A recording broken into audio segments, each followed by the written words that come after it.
Well, all our dial peer discussions have kind of led us into, just naturally, the topic that I would consider an advanced dial plan.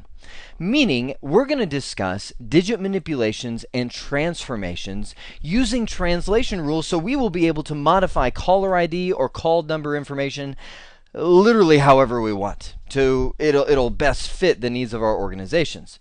So two big topics for this nugget is almost like a side note. We'll start off with how do you modify caller ID information, just kind of an overview there. And then we'll get into the real meat, which is understanding the transformation rules and regular expressions.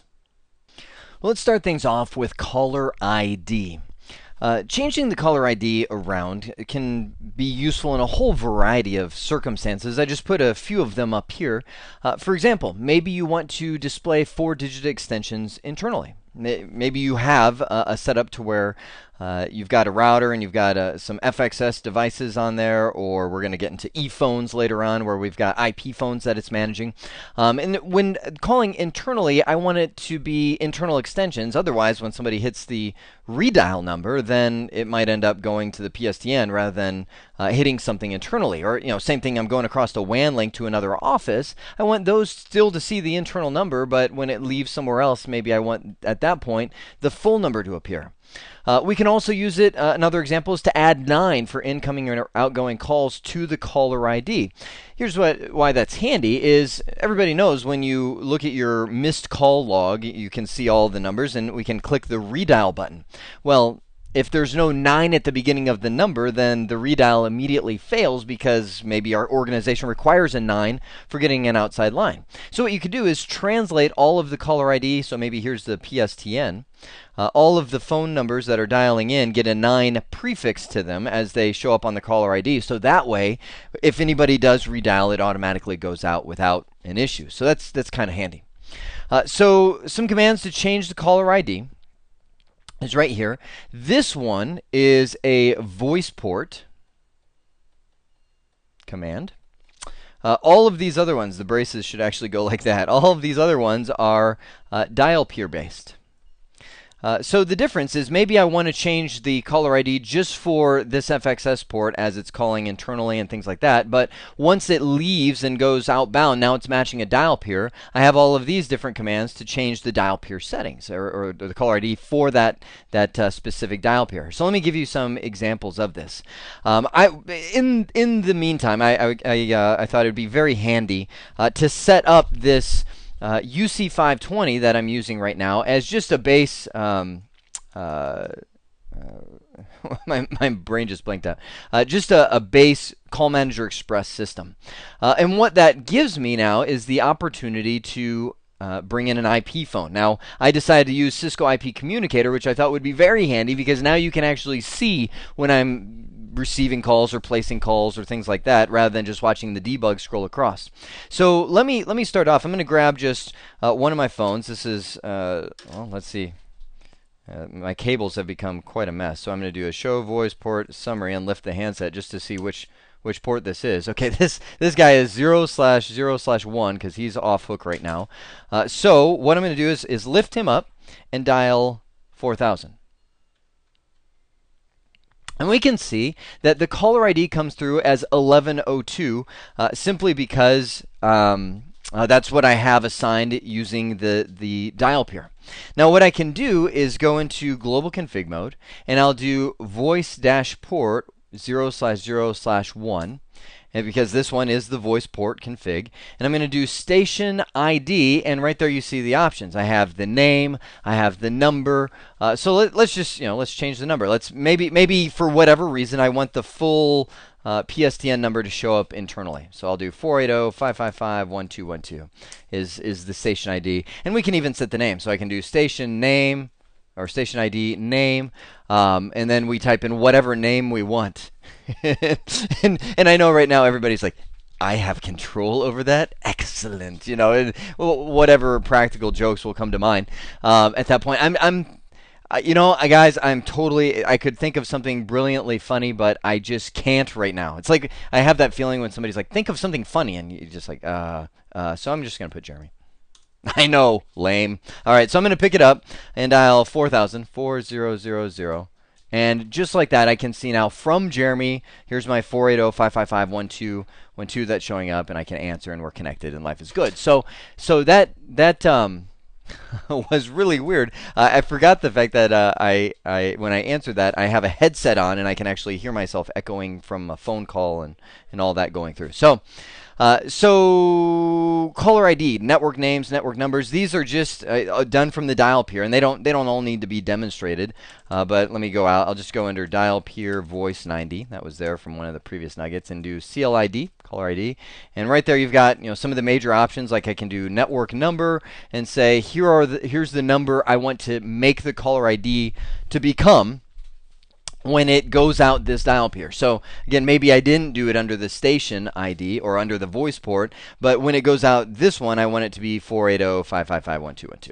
And I can type those kind of things. And I can even go in, for instance, right here, you can see caller ID restrict, to where if maybe you work for one of those organizations that does telemarketing, and you're calling, and you want to block your caller ID, because if they see telemarketing firm on their caller ID, they're not going to answer. It's much better to have unknown name, unknown number, although I don't answer those either. But that's something that we can do. I mean, again, anything's possible with this. Now let's get to the real meat of it. Understanding translation rules. This is the core of what this nugget, and probably the next nugget, will be about. Translation rules allow you to change the called or calling information. Now, first thing is, it's essential that you keep these two terms straight. And it was one of the hardest things for me when I got into voice over IP to remember them. The called is essentially the number that you called, the dialed number. Or if you want to use the official telephony term, it is the DNIS, the Dialed Number Information Service. Calling is the caller ID. And I always say it that way because that was one of the memory aids I had to make for myself. I was saying, I keep getting these things mixed up. So I just thought calling has caller ID. They both have an I in them, so that just kind of tied it together. Or the official telephony term is ANI, automatic number identification. So if those two things can be changed all the time, and they need to be changed all the time in the telephony network, and we'll see why as we get into some of the examples. But if you do have experience with CUCM or Call Manager, this is the same thing as calling and called transformations. You can apply those all over the place in there. But this one uses a regular expression to transform numbers. And I know on that opening slide when I said that, some of you probably saw it and was like, oh, no, regular expressions, this is straight out of Perl scripting. It's really just a matching mechanism, to the way that you can match digits in some kind of computer programming. But Cisco has taken that logic and applied it to matching digits or matching, it's for matching anything. But they've really simplified it and boiled it down to just a core of what you need for the telephony network. So we'll see that, and trust me, it's not as bad as it sounds if you've seen regular expression. So it uses these to transform. You create the rules, put them into a profile, and then assign them to nearly anything, most commonly a dial peer. So it's very modular. So I can go in and say, I want rule number 1, we'll say, that changes the number 1 to the number 2. Let's just keep it simple, right? So that's the rule. Now you put it into a profile which says this is where it's applied to. So I can say I'm changing the 1 to a 2 on the caller ID information, or I'm changing the 1 to a 2 on the called information, the dialed number, and that's put into the profile. And then we say, okay, well, this is going to be where I'm applying that. Maybe on dial peer 5, 6, and 7, I want to apply this profile, which changes 1s to 2s in all my dialed numbers. Now here it starts. Understanding the translation rules. These are the rules that you type into your router to modify these digits however you'd like. Now the command in red right there is actual syntax from a router. The syntax says, okay, you'll have your rule number, so this is rule number 1, and then you have the format of match and change. So the first set of digits that you put in there is your match, and the second one is the change. Now, I know you're looking going, well, that looks kind of funky. What's with the forward slashes? The forward slashes always begin and end the set. So, for instance, if I go super simple, like changing that number 1 to the number 2, it would look like this. match 1 and change it over to 2. That's the begin and that's the end. Now that's simple. So this rule says if I see the number 4,000, then I'm going to change it to 6,500. So maybe I'm applying that to the caller ID of the phone. So when this phone dials this certain dial peer or goes out this destination, its normal phone number, which is 4,000, becomes 6,500, which is the general tech support number, or something like that. Again, just an example that I'm creating right now. Now these static matches or static match, static change is very rare. You'll almost always use regular expressions as wildcards. Here's why. This syntax is very broad. Meaning, when I do /4,000 / that's saying match 4,000 in the dialed string. That could be the extension 4,000. It could be somebody dialing 555 4000 on a number, and we go, oh, match. Let's change that to 6,500. It could be, someone dialing 624-000-1219. To where it's not even they're not even thinking 4,000, but it goes, oh, match. Let's change that to 6,500 and slide it in right there. So you can see it's like, okay, we've got some scoping issues, if you will. We need to make sure that certain it matches it maybe right at the beginning or right at the end or exactly 4,000. That's where this comes into play. Using the regular expressions as wildcards. And I've put, now if you go to Google, and go for it, sure, pause me and go to Google and just type in regular expressions or regular expression definitions or something. And you will find website after website of people who have created pages and pages and pages and pages and pages, all kinds of, /A, /B, 963. I mean, regular expressions get crazy. So what I've done is I've boiled it down into the regular expressions that you will need for your normal day-to-day telephony stuff. And I put a nice simple definition next to them. So let me give you an example here. Let's say I wanted to match just 4,000, meaning just that extension. I don't want any of this funky stuff where I've got 4,000 at the end or in the middle or something like that. What I could do is go rule number 1 / caret, now, oh, stop right there. What is that? Matches the beginning of the input string. Meaning, okay, this has to come at the beginning of the string. So 4,000 is my number. And then I would follow that up with a $/. That's now my new match string. Now, what's that? Matches the end of the input string. So it says, okay, it has to begin with 4,000, and then 4,000 has to come at the end. It's almost like read it from right to left and read it from left to right, and there you go. It's just 4,000. That's your way of kind of bounding it in and scoping it in. Because if I would have just said, caret 4,000, then, something like that, then, 4,029, or I guess that would be 400,029 would match this, or that dialed number would match that because I haven't scoped it in. So that gives you an idea. Well, that's 2 of them right there of some of the wildcards you could use. Now, let's look at some of these other ones. And I wrote the name where appropriate. So you're like, what is the spec? It's a period. A period, as we know from our dial peers, matches any single character. So I could do 40 ... just like a dial peer. You got it, right? This one is a weird one. So weird, because it removes any special meaning. So for example, and now I'm going to actually save really digging into that until we see some practical examples of this. But for instance, I can type 4 and people looking at it go, oh, that's a 4. But if I type in /4, it's like, ooh, that's something else. Or okay, let me get, you're kind of like, is this like Twilight Zone or what? No. So this means it's not a 4. In this case, in regular expressions, that would mean set 4 instead of the number 4. But for example, maybe you were trying to match, oh, here we go. This is a great one. Maybe you want to match when people are dialing *1 because you want to have like a speed dial on people's phone, and you send an email to the whole organization that, hey, if you dial *1, that'll get you the receptionist or something like that. Well, doing a match on *1, it would say, whoa, wait a sec, star is a wildcard. That means match the character to the left 0 or more times. So we go, no, that's not what I mean. Or wait a sec, I just totally went wrong on that. Now I'm just writing thing. Okay, there we go. /*1 / so that's our match set. So this is a wildcard, but I could remove that special meaning by saying / /*1 / That would mean don't think this is special. Don't think this is a wild card. That's the actual star or asterisk digit on a telephone keypad.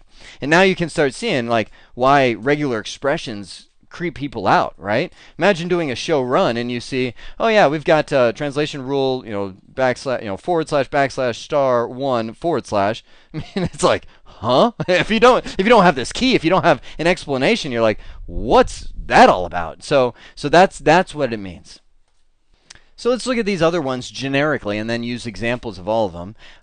We've got the brackets, which, create a group of characters. So we have 4, bracket 2 through 5, bracket dot dot. Same kind of thing as the dial here before. Or we still have that system where it's 4, 2, 5, 9, dot dot would match 4, 2 dot dot, 4, 5 dot dot. You remember that, right? So we've got the question mark, the star, the plus. These are all very similar. That says match the character to the left. In this case, 0 or 1 times. So maybe, for example, I've got /1 question mark.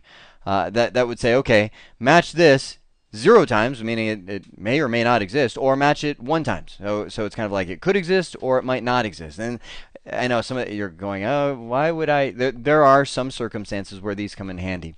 The asterisk, match the character to the left 0 or more times. So, for instance, that if I change this to a star, it would say, okay, if there's no 1, that matches 0 times, or maybe 1 1 matches, or 1 1 1 1 1 matches, or 1 blah blah blah blah blah. It's or more. So that means essentially infinite number of 1s in there. Match the character to the left 1 or more times. So the star says 0 or more, so it kind of may or may not exist.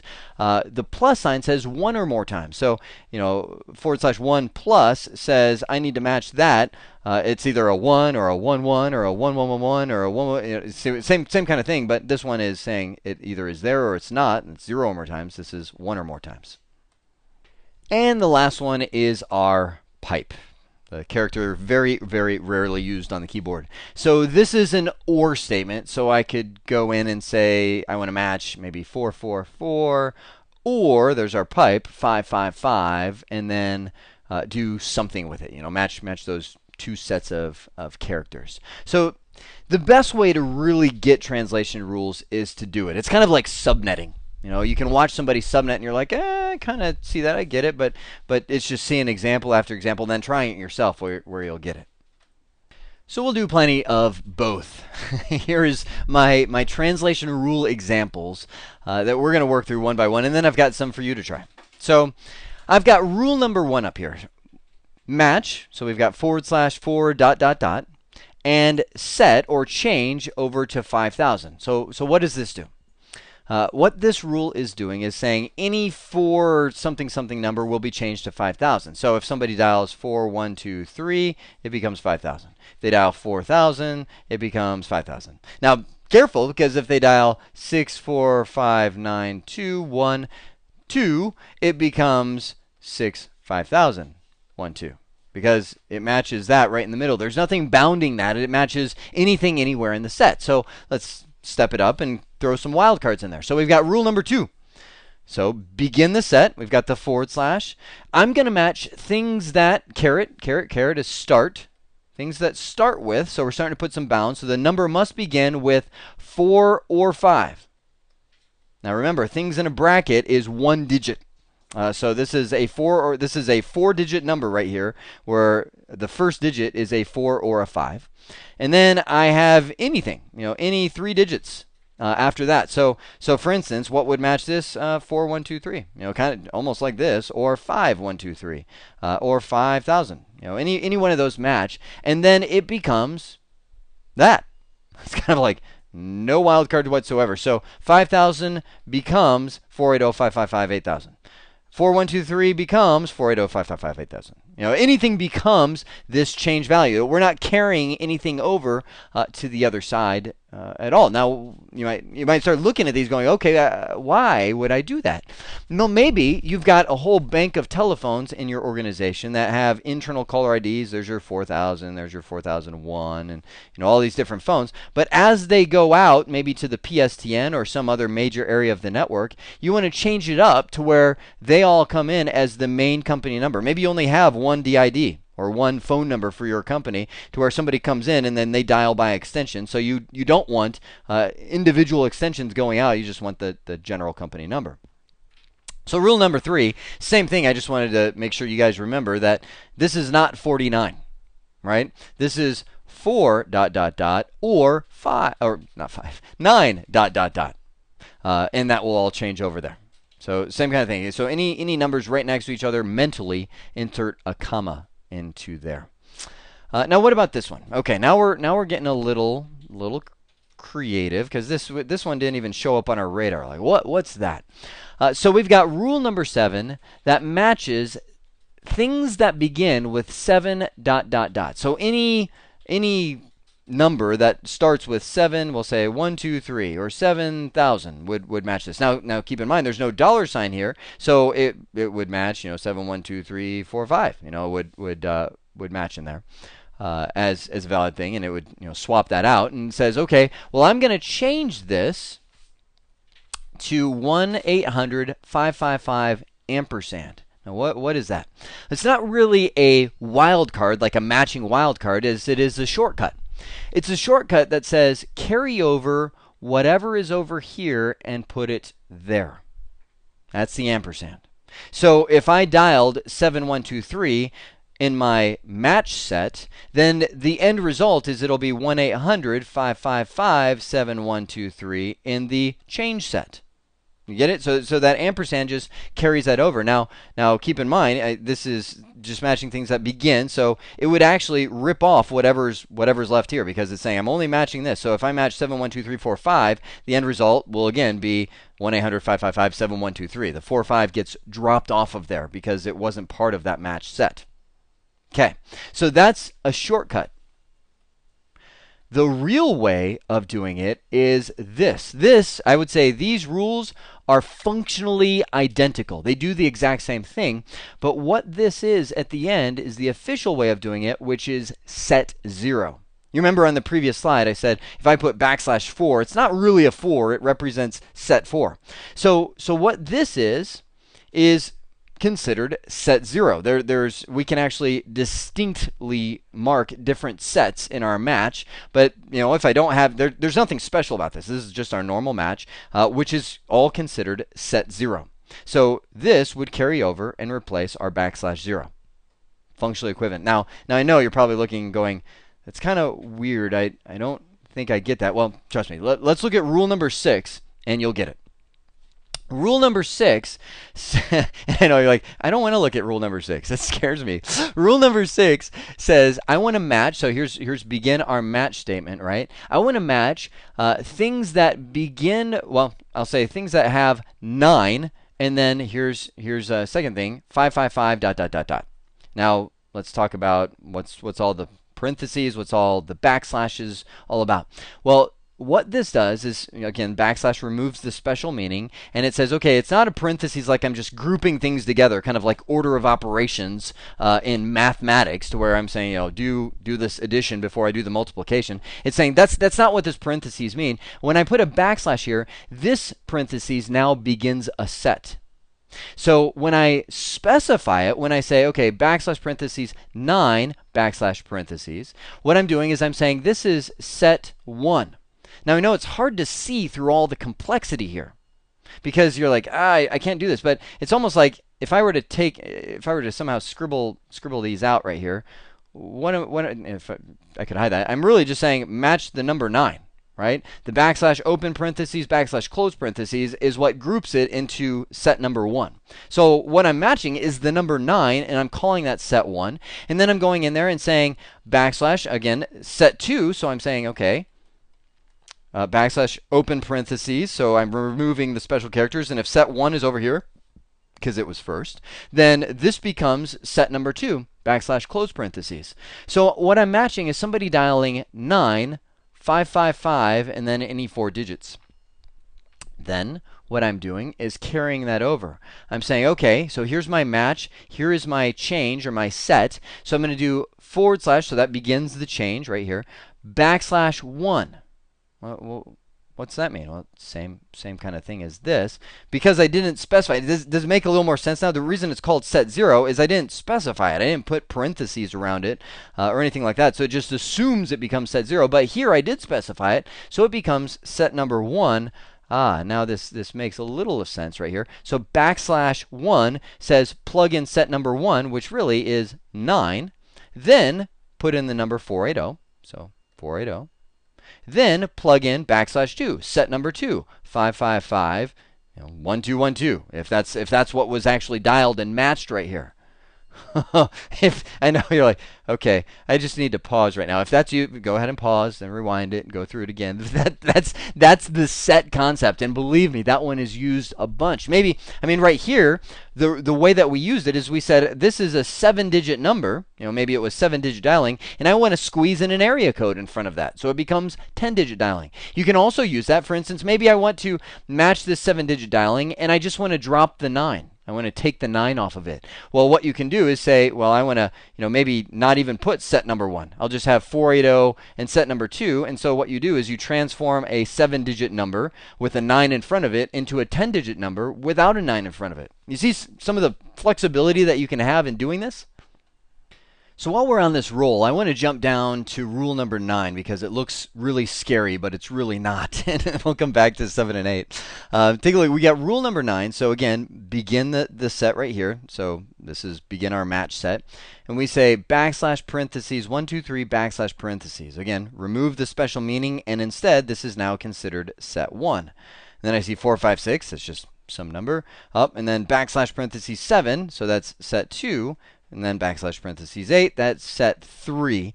Then 4, 5, 6 in the middle is just 4, 5, 6. So what is this matching? Well, it's matching anywhere in a string because it doesn't have any caret begin with. Although I should have added that just to make it look just hairy by the time it's said and done. So it's matching in a string. 1, 2, 3, 4, 5, 6, 7, 8 is the match. And then we go to the set or the change, and we say, okay, I'm going to put 3 right here. So set number 3. So in reality, that becomes 8. And then we go \2, so that's going to be set number 2. So that's going to be 7. You see what I'm doing with this, right? Then we have 6, 5, 4, which is put in there. And then \1, which kind of messes the whole thing up. I wish I could have a fancy way of flipping it to 3, 2, 1, but it becomes 1, 2, 3 because that is set 1 carried over here. So again, we're just, I'm drawing my lines a little crazy. Set 3, set 2, set 1 carry over, and then we shove in 6, 5, 4. 4, 5, 6 gets dropped because there is no carryover. That ends up being replaced, if you will, by 6, 5, 4 in the end, and that's our end result. So come on, you got to go now to somebody. Find a friend and be like, hey, check this out. I want to show you. Write that on a paper and be like, bet you don't know what that means, and then explain it to them, and they'll be impressed. So rule number 7, I've got this match right here, which is .*. So again, remember the star. If we go back to our regular expressions, the star ends up being matching the character to the left 0 or more times. So essentially, it's there or it's not there. And then change that into 1000. So I'm saying match essentially this character 0 or more times. So it could be blank. It could be 5, it could be 5, 9, 2, 9, 6. It could be anything. Think of this as your infinite match, your match any string inside of here, and then change whatever was dialed or caller ID information or however you're applying this into the number 1000. That's the change set. This one, if you look, it's .+. And the plus, without flipping back to it, the plus is match the character to the left 1 or more times. So what we're saying when we're doing that is there must be at least 1 digit. This one would match even if there were no digits. So, for example, somebody lifts the handset and doesn't dial anything. Automatically, let's say you apply it to a dialed transformation, automatically it changes their blank dialing into 1000. This one means they at least have to dial 1 digit, 1 or more. So this would match not blank. It would match 1, 2, 3, 4, 5. Again, anything except a blank value. Okay, it's time for the rubber to meet the road. Meaning, it's one thing to watch somebody and understand what they're doing. And that is a major milestone to reach in understanding regular expressions. But it's quite another to pull out a piece of paper and actually do it yourself and say, okay, I'm getting this. So what I want you to do right now is hit the pause button, write down what your best shot effort is on these 4 questions, and then hit the play button and I'll walk through the solution. Okay, hopefully you hit the pause button right there. But if not, hit it now. Okay. Here we go. So we've got number 1, translate 7xxx to 8xxx. So we could put in there rule number 1 and all that, but I'm really just wanting the match and set statement. So the match statement would be a /, so begin, and I'm going to put a caret in there. Because it's totally fine if you would have said, match 7, dot, dot, dot, that kind of thing. I totally get that. But I want to make sure that it doesn't catch like 5557, XXX and change that accidentally. So I'm going to say it begins with 7. Now wait, I need to carry these digits over. I need to move those and put an 8 in front of it. So I need to begin a set. Backslash, open parentheses, dot, dot, dot. Those are our 3 digits. Backslash, close parentheses, because I got to remove that special meaning, $. I'm putting the bounds on it, /. Wow, I didn't start easy with this. You're like, where's the change 1 to 2 option? That's probably a pretty tough way to begin it. But man, if you got that, whew, that's a big one. So I'm matching any 4-digit number, and only a 4-digit number, where it begins with 7, and then I'm creating set 1 out of these 3 digits, and then the change statement is going to be /8 \1 /. So what that's saying is take set 1 and carry it over and put it right there, and replace the 7 with an 8.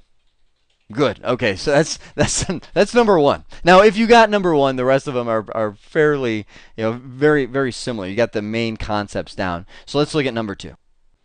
Translate 51xx into 3xx. Okay, this one should be pretty similar. So I'm going to do / and let's do caret 555.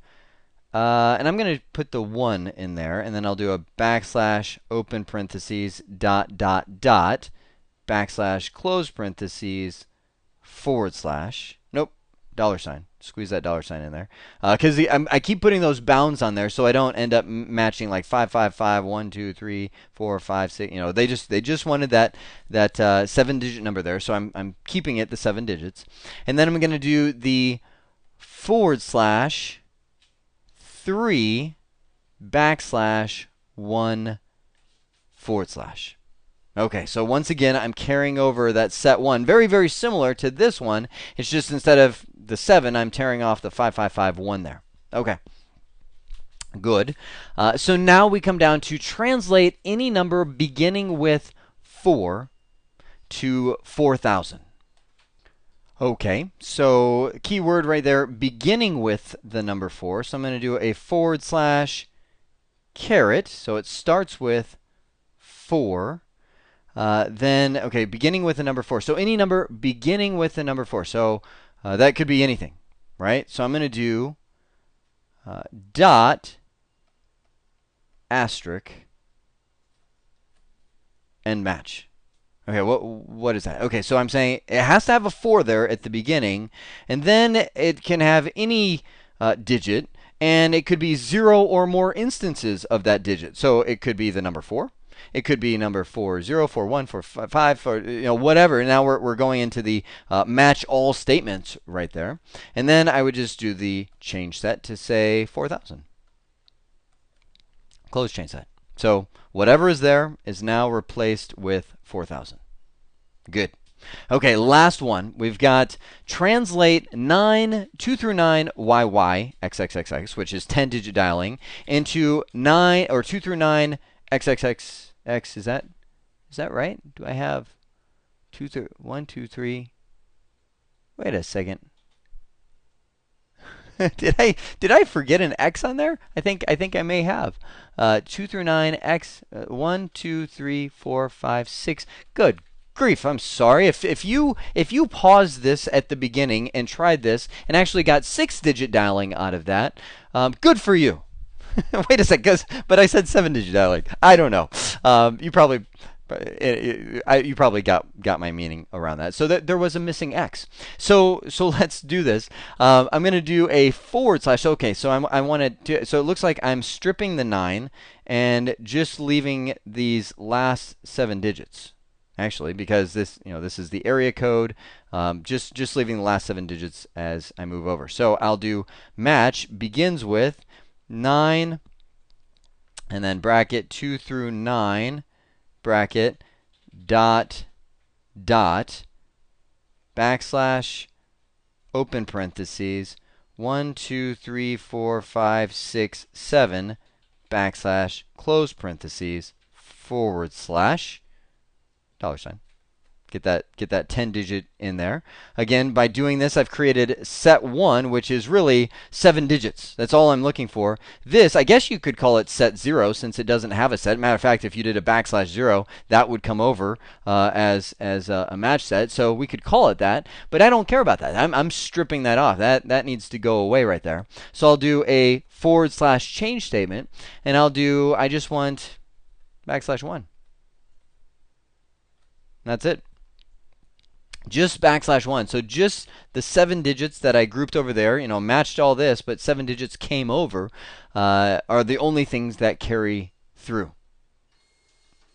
All right. So does that give you a good idea of how this works? I mean, even obviously, if you miss one, you're already down to a C because there's only 4 questions. But I mean, just going through that, did that give you a good feel for how these digit transformations work and some of the power that you're able to accomplish with these? A lot of what you're able to do. This is neat. This is definitely one of those feel-good concepts that when you get it, you're like, that is pretty cool. I understand how that works. So. What did we see and what do I want you to do with it and where are we going? I'll add one more piece to my typical summary. What we saw was how to change caller ID information. That was kind of a basic beginning, but then diving really into the deep stuff of translation rules with a focus 100% on getting that match set thing, getting the regular expressions down to really understand what's going on there. So in the next nugget, just to give you the sneak peek, what we're going to do is now apply it. We saw a lot of the brain power behind it, like here's how you create them, but we didn't do anything on actually typing in the rules, creating a profile, applying it to a dial peer, all of that. So that's all coming up. Now, what do I want you to do with this? I really would love for you to go through and start creating examples for yourself, or even going online and maybe searching for some voice over IP regular expression examples or something like that. But you can see they're pretty easy to make up. So just think of any scenario where you would want to change a number and then say, I want to change it to this, and then give it a try. Write the match and set statement in a regular expression format to do it so you can get familiar with it. Again, doing it over and over. I compare this concept so much to subnetting. It's one of those things that you get it, and then if you don't use it for a while, you'll lose it. Or even if you watch it and don't do it enough, you think you get it, and then you actually have to do it, and it's very difficult. So practice is huge. I hope this has been informative for you, and I'd like to thank you for viewing.